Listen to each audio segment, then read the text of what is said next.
Dik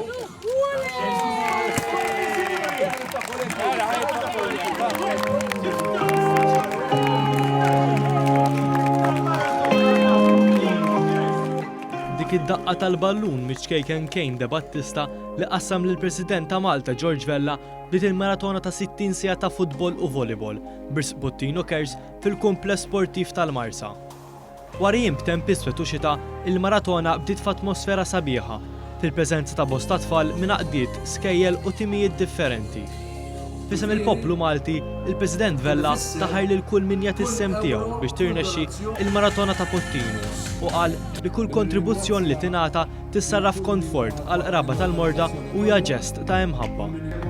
Kif qalilna Ryan de Battista, missier kejken Kejn li għal dawn l-aħħar xhur ingħata trattament tal-kura tal-kanċer fl-Ingilterra, Puttinu kien ta' spalla kbira għall familja tiegħu meta tom appartament fejn jgħixu meta binhom intlaqat minn din il-marda. Dan meta mardinna t-tifel aħna l-ħares ma kienux dan nies. L-ħares ma kienx Puttinu. Elli x'kont se nagħmel jiena nitla bil-familja qatt ma sivirt la holiday la ħaġa qosħora. Kelli nsiver ħabba treatment tat-tifel, x'kont se nagħmel ħansiver jien bil-familja.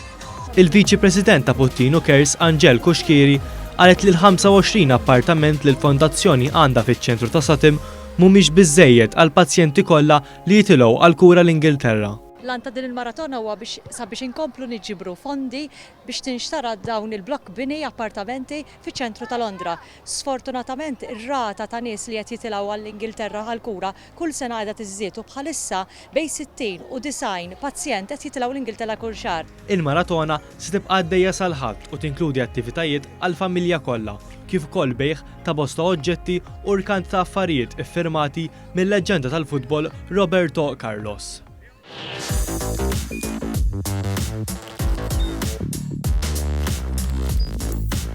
Idħol fuq għan.com.mt u hemmhekk tista' tara l-programmi kollha li jxandru fuq għan permezz ta' One Play.